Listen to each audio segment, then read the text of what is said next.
Hey, what's up, guys? So, as you can see, we have a different type of vibe today. In today's video, we're not going over stocks, we're not going over charts. We're talking recession. And I know my channel consists of the stock market and trading and investing, but the recession is pretty important if it were to happen. A potential recession. I'm not saying we're in a recession.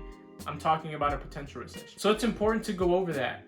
With a potential recession, a lot of things can happen. So we're going to be talking about bear markets, why it's happening, and what impact it has on our economy. We're going to be talking about who it affects and how it affects them. And lastly, what we can all do to pretty much be safe in times like this. The last time our economy took a pretty big hit was back in 2008, 2009, when we had the whole housing crisis stuff going on. I'm not saying this is what's happening now, but there's a lot of few things that have been going on these past few weeks, and I figured it'd be a good idea to kind of break it down, because people just watch the news, they see headlines, they see, oh, the market is down 1,000, the market is up 1,000 points, and that's all headlines. People don't really understand what's going on behind the scenes, what it is that's causing all this volatility to happen in the market. All right, so first things first, what is a bear market? A bear market is any time we drop 20% from all-time highs. That's considered a bear market. And a bear market is it's pretty much a market that promotes selling. As you know, we have a bull market and we have a bear market. A bull market is when we're going up, and a bear market is when we're going down. So I've noticed for the past few weeks, not only the US stock markets have been dropping, but also markets worldwide.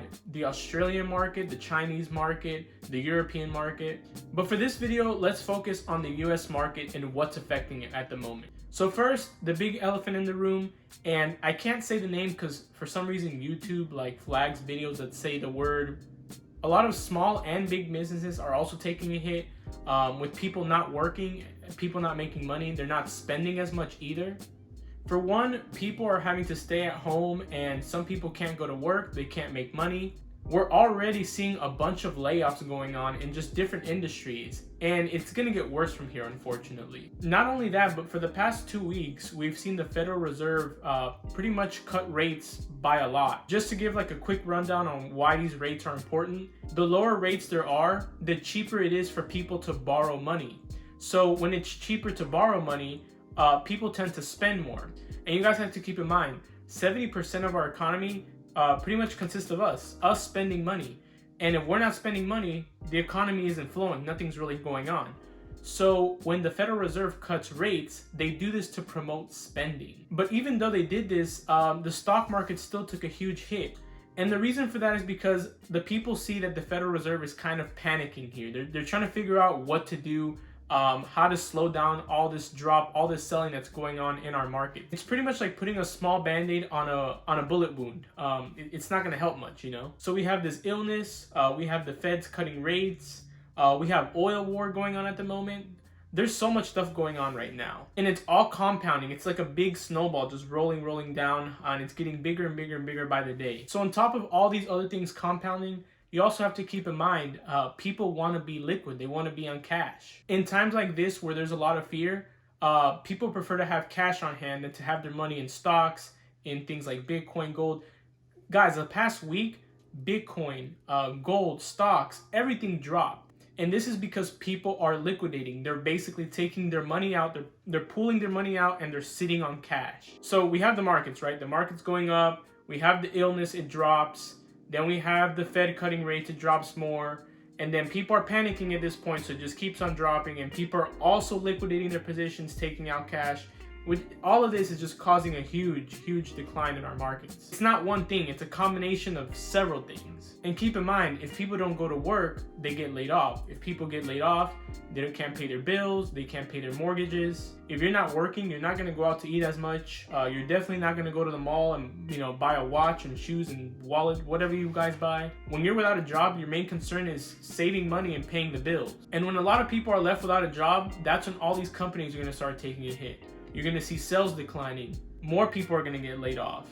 Companies potentially going bankrupt. Places closing. It's a huge compound effect that's going on. So who does this affect?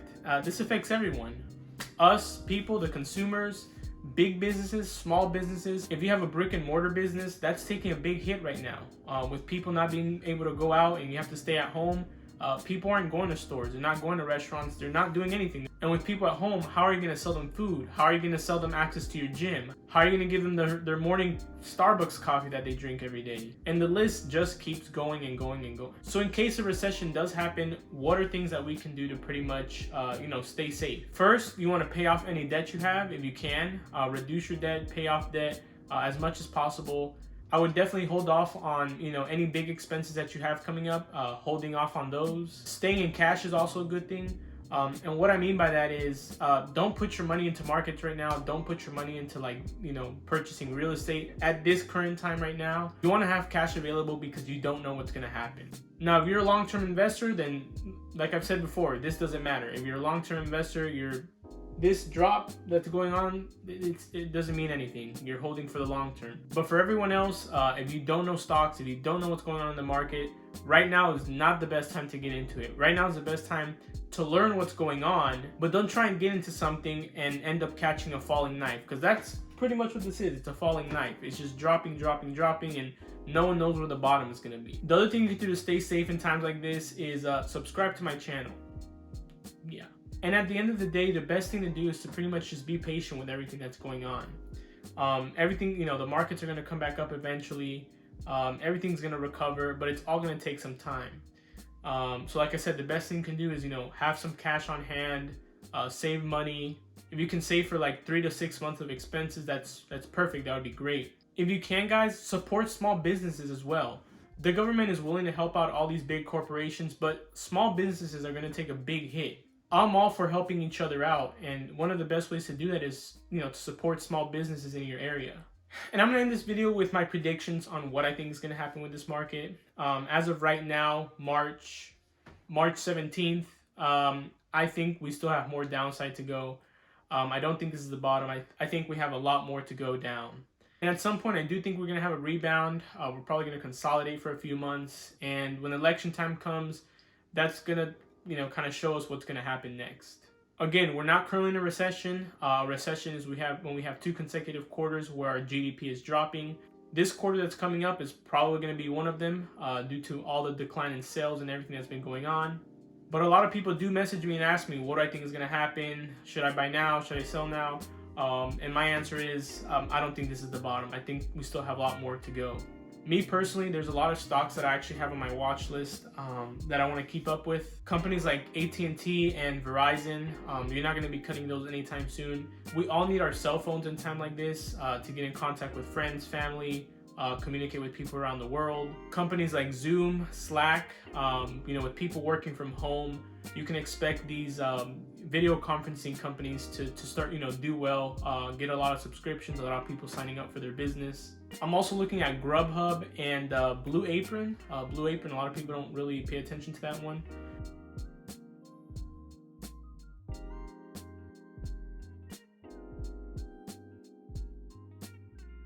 But these food delivery services are going to be, they're going to be pretty important in times like this. And then you have the more obvious ones. You have your Walmart, you have your Amazon, you have Procter & Gamble. We also need to shave, we need to brush our teeth, we need toothpaste, we need all that good stuff. Diapers, that's always going to be around. Anyways, guys, I hope everything that I kind of talked about here made sense. My goal with the video was to kind of take everything that's going on and just kind of paint a big picture and kind of make it easy to understand. I appreciate you guys tuning in. And if you have any questions about anything that I talked about, just feel free to drop a comment. And as always, I respond to all the comments that are there. And stay safe out there, guys.